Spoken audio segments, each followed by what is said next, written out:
이런 게 또 생방송의 묘미죠. 네. 자, 이 얘기는요. 참 이 자식을 사랑하는 마음이야 뭐 누구나 똑같겠죠. 그런데 이런 비뚤어진 사랑은 글쎄요. 박상희 소장님 어떤 사연인지 좀 소개해 주시죠. 네, 정말 빗나간 사랑입니다. 아. 정말 빗나간 모정인데 정말 피해를 입는 거는 많은 학생들과 본인의 아들일 거라고 생각을 하는데요. 한 여의사 학부모가 있었어요. 아하. 근데 이 여의사 학부모가 네. 광주에 있는 한 고등학교의 학교 운영위원장입니다. 그래요? 그러니까 네. 가장 힘이 센 엄마죠. 아, 그렇죠. 네. 그런데 이 엄마와 학교의 행정실장이 둘이 공모해서 아이의 기말고사 시험지를 빼내서 그걸 아이 시험 보게 한 겁니다. 하하. 근데 이 시험을 본 과목이 국어를 비롯한 뭐 수학, 뭐 과학 이렇게 5과목이었는데요. 5과목 시험지나 빼는 거예요? 네, 그렇습니다. 아하. 근데 이제 이 아이가, 이 네. 아들이 엄마가 의사니까 그 병원을 물려받게 했으면 좋겠는데 공부를 못하는 거죠. 그러니까 이제 공부를 못하니까 엄마가 고민을 하다가 네. 이제 시험지를 유출했는데 이렇게 공부를 안 하는 아이가 그 시험지의 뭐 귀중함도 모르고 그러면은 굉장히 나쁜 거지만 네. 친구들한테 자랑을 합니다. 아하. 네, 오늘 이런 문제가 나올 거야 라고 얘기하면서 살짝 힌트를 줬는데 웬만하면 나오지 않을 만한 문제였나 봐요. 아. 친구들이 진짜 시험지를 보니까 똑같은 문제가 나온 거죠. 어허. 이건 너무 이상하다. 학교에 신고를 합니다. 이건 아무래도 시험 문제 유출인 것 같다. 네. 고등학교 3학년 친구들이거든요. 어허. 그래서 학교에서 자체 조사를 한 결과 네. 정말로 이 학부모와 학교 행정실장 간에 어떤 이 공모가 있었고 유출이 세상에. 있었음이 발견됐습니다. 이야, 이게요.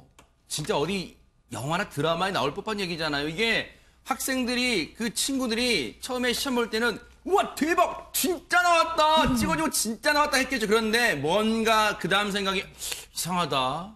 이렇게 정확하게 맞힐 수가 있을까? 문제를 나온다는 걸 손소 변호사님 그렇게 생각했을 것 같아요, 지금. 예, 그렇습니다. 이게 사실 이번이 처음은 아니죠. 아하. 시험 문제가 어떤 그 유출돼서 네. 실제로 그런 문제가 출제돼서 논란이 됐던 적이 처음은 아니고요. 그렇죠. 그리고 또 그 중에는 또 학원 강사가 또 뭔가 이제 개입돼서 본인의 학원에서 뭔가 미리 쪽집게 과외를 네. 해준다, 강의해준다라고 해서 문제가 됐던 경우도 그런 경우 있고, 있죠. 네네. 네, 그리고 또 부모가 또 개입해서 문제를 또 빼돌린 경우도 있고, 네. 또 이제 교사가 자체적으로 다른 과목 문제를 빼돌린 다음에 그걸 또 판매한 경우도 그랬었죠, 있고, 네. 굉장히 많은 그 시험 관련된 문제들이 이제 그 발생을 했는데요. 네. 이번에는 이게 학교 행정실장 그리고 또 고3 학생의 그 어머니가 네. 개입이 된 사건이에요. 그런데 아하. 이제 이 어머니가 뭐 단순한 그냥 평범한 그 어머니가 아니고 네. 또 학교 운영위원장이었기 때문에 네. 이번에 혹시 처음이 아닌가, 처음이 아니라 혹시 예전에 또 비슷한 문제가 있던 것은 아닌가라는 그런 아하. 걱정도 들고 네. 지금 일단 경찰에서는 그 업무방해 혐의를 한다고 하는데요. 그래요? 네네. 네, 이제 그 결국은 이 부분에 있어서 네. 학교의 업무가 방해가 된 거예요. 네. 그리고 또 시험이 일단 치러졌잖아요. 네. 그러면 이 시험을 어떻게 할 것이냐. 아하. 또 다시 다 무효화하고 또 다시 시험을 치러야 되는데. 네. 그러면 이 지금까지 드러난 그 과목이 있잖아요. 네. 결국 이 5과목이라고 하는데 혹시 그 과목 외에 추가적으로 또 유출된 거 아니냐. 네. 그러면 이번 아니고 그 전 시험은 어떻게 될 것이냐. 네. 이게 그 다른 학생들, 또 다른 학생의 학부모들 사이에서도 지금 이 학교의 그 시험 성적 관련해가지고 논란이 네. 뭐 계속해서 커질 것 같습니다. 그러니까요. 이 행정실장, 여러분 행정실장이 뭔지는 많이들 아실 거예요. 이제 학부모님도 많이 보시니까 이 방송. 행정실장은 말 그대로 시험지가 보관된 그 교실 또는 관리하는 거의 최고 책임자입니다. 시험지가 보관된 열쇠가 채워진 그 장소를 관리하는 최고 책임자가 행정실장이에요. 학교 행정실장. 그런데 이 행정실장이라는 사람이 그 학교의 운영위원장, 시쳇말로 끝발이 있는 학교 운영위원장을 맡고 있는 의사랍니다. 이 엄마라는 사람이요. 의사예요. 그 사람과 결탁해서 짜고 시험지를 빼내서 9과목 중에 무려 5과목 시험지를 빼돌렸대요. 그런데 오 교수님, 이 아들이라는 녀석도 참 철딱서니가 없습니다. 그걸 자랑이라고 우리가 이른바 정유라 사태 다 겪었잖아요. 돈도 실력이야 라고 외쳤던 이 아이는 대체 뭐라고 생각하면서 친구들한테 자랑 삼아 시험 문제를 알려줬을까요?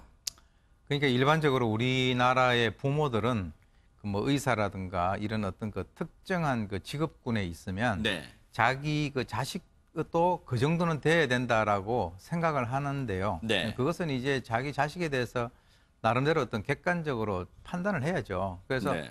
내가 병원을 갖고 있지만 이 병원을 물려줄 정도의 그런 의과대학을 갈 실력은 안 된다라고 하면 그 아이가 원하는 것이 뭔가라고 하는 것과 연관해서 부모가 서포트를 해주는 것이 어떤 의미에서는 진정한 부모거든요.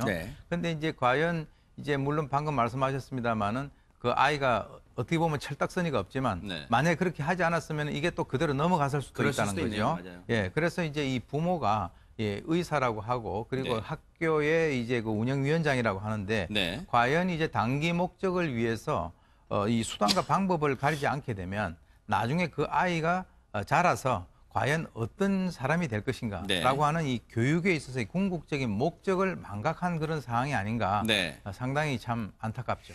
시험지 유출 사건 관련해서 지금 경찰에 이 조사를 받았겠죠? 행정실장이라는 사람은요, 뭐라고 하는지 들어보세요, 여러분.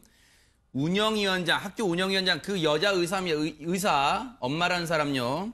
운영위원장이 시험지 유출을 부탁하자 몇 차례 거절했답니다. 일단은 이렇게 얘기를 하고 있어요. 근데 너무너무 사정이 딱해서 어쩔 수 없이 도와줬어요 라고 말합니다. 그러면 그 엄마, 의사라는 엄마는요, 이런 얘기를 하고 있습니다. 아들을 의대에 보내고자 했는데요, 성적이 안 좋아서 고민하고 있던 찰나에 이런 선택을 하고 말았습니다 라고 말은 하고 있는데, 성적이 안 되면 그냥 다른 데 가면 어떻습니까? 왜 굳이 이런 방법을 시켜서 아들을 의대에 보내면 떳떳합니까? 최명기 원장님이 의사시니까 여쭤볼게요. 혹시 이런 생각이 그냥 당연합니까? 어떻습니까? 부모로서, 의사 부모로서. 사실은 제가 만약에 2000년대에 수능을 쳤다 그러면 전 절대로 의대에 못 들어갔을 거예요. 그래서 사실은 지금 의사인 이제 부모님들 대부분도 지금 태어났으면 의대에 못 들어가요. 과거에 태어났으니까 들어가셨던 거예요. 그런데 이제 이렇게 생각하면 되는데 본인이 의사가 되니까 그게 너무 당연하고 될 것 같은데 자식이 노력을 안 해서 안 된다고 생각하거든요. 그런데 이 어머님 같은 경우에 제 생각엔 이 시험지를 하는 것보다 더 중요한 거는 아들이 왜 이렇게 공부에 뜻이 없는가를 갖다 한번 진단해보고 분석해보는 게 먼저였어야 생각하는데요. 우리 아이가 막 이렇게 다른 애들한테 얘기했잖아요. 그건 내가 과잉 언어라 그래요. 어렸을 때는 산만하고 막 움직이던 게 좀 줄어들면서 말이 많아져요. 과잉 언어가 있는 거고요. 그리고 엄마와 이 아이의 공통점인데 그건 충동성이에요. 말하고자 하는 충동을 이기지 못했듯이 엄마는 시험지를 빼내고자 하는 충동을 이기지 못하는 거예요. 그리고 아이가 공부를 못하는 건 결국 부주의하기 때문에 집중력에 한계가 있었을 거거든요. 결국 그거를 근본적으로 치료했으면 되는데 어머님이 자기 아들을 의사 입장에서 진단하실 생각을 못 하신 것 같아요. 그럴 수도 있어요. 근데 지금요, 손 변호사님, 물론 이 두 사람은 그냥 사정을 얘기했더니 너무 딱하고 그래서 시험지를 빼내줬다. 그러니까 어떤 금전적 관계가 없다는 뉘앙스로 얘기하고 있지만 하지만 경찰이 고지고도 이 말을 다 듣고 그냥 넘어가진 않을 거 아니에요. 그렇습니다. 이렇게 좀 이해할 수 없는 그런 그 행동을 하고 그 학교의 업무를 방해한 경우에는 항상 그 범행의 동기를 파헤쳐야 되고요. 그리고 또 지금처럼 단순히 뭐 도와달라고 하니까 도와줬다. 이거는 본인의 어떤 이 학교에서의 계속해서 일을 할 수 있는지 없는지 여부를 결정할 수 있는 굉장히 중요한 상황에서 본인에게 닥칠 굉장히 큰 불이익을 감수하고 그냥 아무런 대가 없이 시험지를 줬다 또는 사진을 찍어서 넘겨줬다. 이게 오히려 상식적이지 않거든요. 그렇다면 그에 합당한 어떤 대가가 있지 않았겠느냐라고 하는 의무는 당연히 경찰이 지금 갖고 있을 것이고요. 또 이러한 부분을 확인하기 위해서 지금 이 두 명의 그 휴대전화기를 지금 이미 압수한 상태입니다. 그래서 지금 포렌식 작업 거쳐가지고 지금 그 내용에서 오고 간 그런 내용이 있는지 대화를 지금 확인을 할 테고요. 또 그 후에 계좌 거래 내역이 남아있을 가능성이 크진 않습니다만 뭐 현금 만약에 금전이 오갔다면 현찰로 거래가 됐겠죠. 뭐 이런 부분까지도 좀 확인을 한다면 확인을 해야 이번 사건의 전말이 밝혀질 수 있겠죠. 그래야지 애꿎은 다른 학생들 얼마나 피해를 보고 있어요. 그러니까 이거 깨끗하게 하려면요. 반드시 이런 부분까지 금전 거래가 혹시 있었는지까지 경찰이 파헤쳐 주시기 바랍니다.